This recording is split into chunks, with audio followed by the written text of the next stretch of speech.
बच्चों, आज हम पढ़ेंगे एनसीईआरटी क्लास 7th की हिंदी की पाठ्य पुस्तक जिसका नाम है वसंत भाग 2।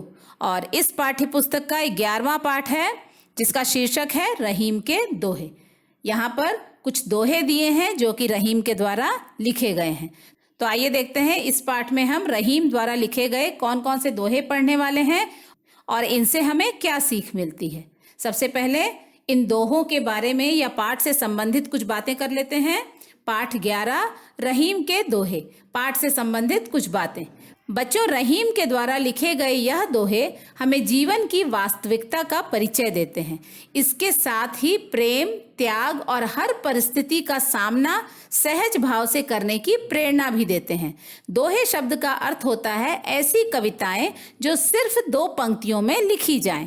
रहीम द्वारा लिखे गए इन दोहों में बहुत ही कम शब्द होते हैं, लेकिन इनका अर्थ बहुत ही गूढ़ होता है। इस पाठ में दिए दोहों में भी सच्चे मित्र, सांसारिक मोह माया और परोपकार जैसी भावनाओं का चित्रण बहुत ही प्रभावशाली ढंग से किया गया है।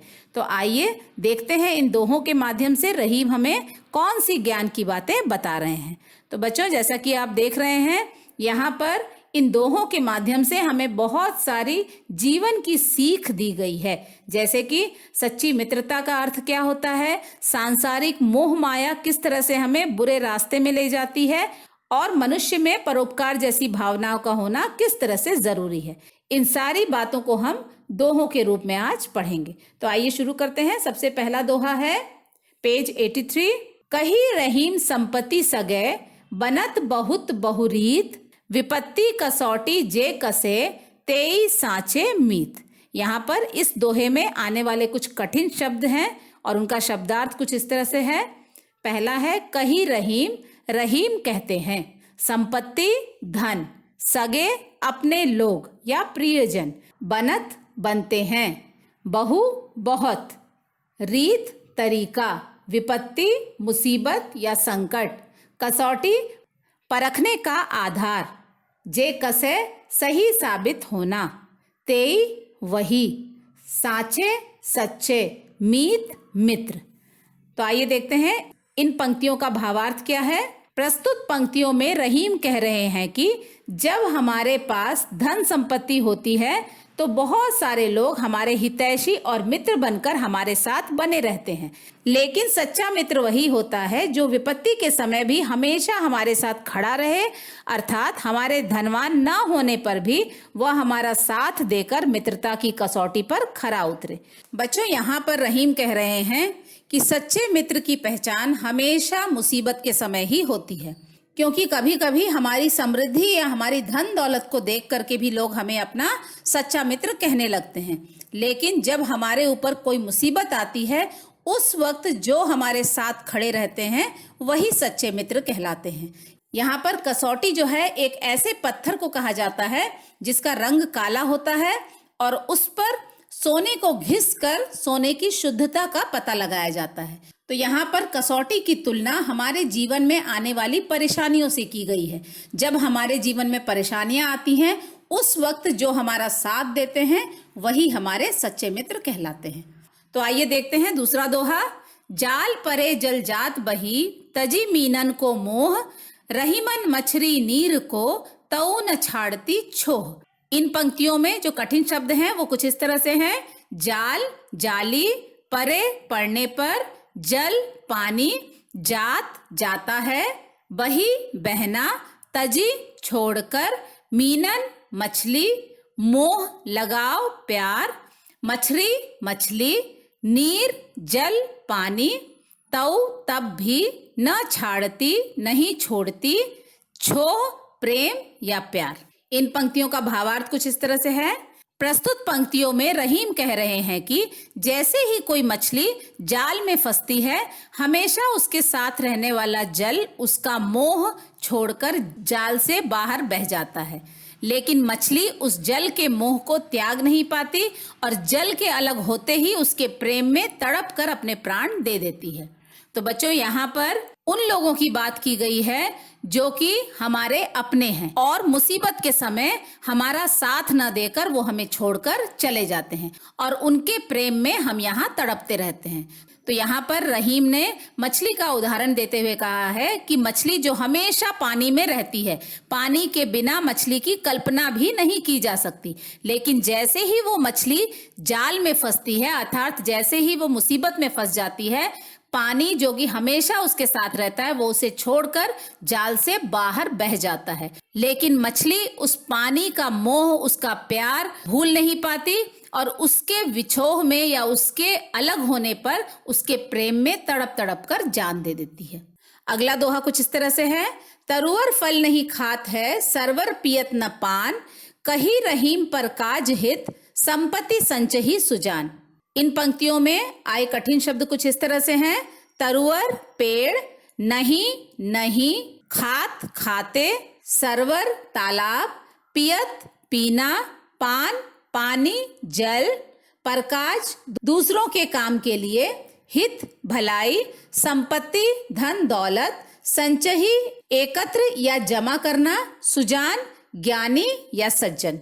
इन पंक्तियों का भावार्थ कुछ इस तरह से है, प्रस्तुत पंक्तियों में रहीम कहते हैं कि वृक्ष कभी अपने फल को नहीं खाते और ना ही सरोवर अर्थात तालाब अपने जल को पीता है। इसी तरह सज्जन और ज्ञानी मनुष्य धन का संचय कभी भी अपने लिए नहीं करते, बल्कि हमेशा दूसरों की भलाई के लिए ही करते हैं। तो बच्चों यहाँ पर परोपकार की भावना को बताया गया है कि हमेशा हमें स्वयं के लिए ही काम नहीं करना चाहिए। यहाँ पर प्रकृति का उदाहरण देते हुए कवि कह रहे हैं कि जिस तरह से वृक्ष कभी भी अपना फल नहीं खाता, न ही सरोवर या तालाब अपने जल को वो पीता है, तो यहाँ पर सज्जन व्यक्ति भी उन्हें ही माना जा सकता है या ज्ञानी व्यक्ति भी उन्हें ही माना जा सकता है जो कभी भी स्वयं के लिए धन का संचय नहीं करते। जो भी उनकी कमाई होती है, जो भी उनके पास धन होता है, उसका उपयोग हमेशा वो दूसरों की भलाई या दूसरों के दुखों को दूर करने के लिए ही करते हैं। चौथा दोहा कुछ इस तरह से है, थोथे बादर क्वार के, ज्यों रहीम गहरात, धनी पुरुष निर्धन भये, करे पाछली बात। इन पंक्तियों में आए कठिन शब्द कुछ इस तरह से हैं, थोथे खोखले, बादर बादल, क्वार अश्विन का महीना, घहराते गरजते हैं, धनी धनवान, पुरुष आदमी, निर्धन गरीब, भय हो गए, पाछली पिछली। इन पंक्तियों का भावार्थ कुछ इस तरह से है, प्रस्तुत पंक्तियों में रहीम कह रहे हैं कि अश्विन माह में आकाश में छाने वाले बादलों की गरज खोखली होती है, क्योंकि वह बादल केवल गरजते हैं, वर्षा नहीं करते। उसी प्रकार निर्धन लोगों द्वारा बीते हुए सुख के दिनों की बातें करना भी बेकार होता है, क्योंकि वर्तमान समय में उसकी कोई उपयोगिता नहीं रह जाती। तो बच्चों यहाँ पर रहीम यह कह रहे हैं, हिंदी कैलेंडर के अनुसार अगर हम महीनों के नाम देखें तो उसमें अश्विन माह भी एक महीने का नाम है।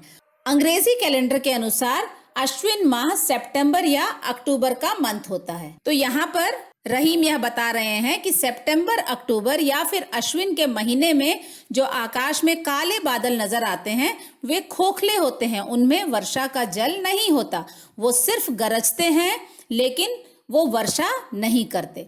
उसी प्रकार ऐसे लोग जो आज निर्धन हो गए हैं लेकिन एक समय में उन्होंने सुख के दिन व्यतीत किए थे, अर्थात उनके पास किसी चीज की कमी नहीं थी, उनके पास भरपूर धन दौलत था, लेकिन आज जब वो निर्धन हो चुके हैं तो बीते हुए समय की बातों को याद करने में कोई भलाई नहीं है या उसकी कोई उपयोगिता नहीं है, उसका कोई फायदा नहीं है। इसीलिए हमें हमेशा वर्तमान में जीना चाहिए, पुरानी बातों को याद करके आज का समय हमें खराब नहीं करना चाहिए। अगला दोहा है, धरती की सी रीत है, शीत घाम और मेह, जैसी परे सो सही रहे, त्यों रहीम यह देह। इन पंक्तियों में आए कठिन शब्द कुछ इस तरह से हैं, रीत तरीका, शीत शीत या ठंड, घाम धूप गर्मी, और मेह बादल, सही सहना, देह शरीर। इस दोहे का भावार्थ कुछ इस तरह से है, प्रस्तुत पंक्तियों में रहीम कहते हैं कि धरती का यह नियम है कि वह हर प्रकार के मौसम, चाहे वह सर्दी हो, गर्मी हो या बरसात हो, इसे वह समान भाव से सह लेती है। धरती की तरह हमारे शरीर में भी उसी प्रकार की क्षमता होनी चाहिए जिससे कि हम जीवन के उतार चढ़ाव या जीवन में आने वाले परिवर्तनों को सहज रूप से स्वीकार कर सकें। तो बच्चों, यहाँ पर रहीम कह रहे हैं कि धरती की तरह हमें भी सहनशील होना चाहिए, चाहे वो कड़ाके की ठंड पड़ रही हो, चाहे गर्मी हो, चाहे मूसलाधार वर्षा हो रही हो। इन तीनों ही परिस्थितियों में धरती जो है वो मौन रहती है, शांत रहती है और सभी चीजें वो सह लेती है। इसी तरह हमें भी अपने शरीर, अपने मन, अपनी बुद्धि में इस तरह की क्षमता लानी चाहिए या क्षमता उत्पन्न करनी चाहिए जिससे कि जीवन में आने वाली कठिनाइयां, परेशानियां या दुख सुख को हम आसानी से स्वीकार कर सकें और जीवन में आगे बढ़ सकें। बच्चों, आशा है रहीम के दोहे पाठ के अंतर्गत दिए गए सभी दोहों का भावार्थ आप सबको भली भांति समझ आ गया होगा। एनसीईआरटी क्लास 7th के अन्य पाठों का सरल भावार्थ भी हम आगे जरूर पढ़ेंगे। तब तक के लिए थैंक यू, धन्यवाद।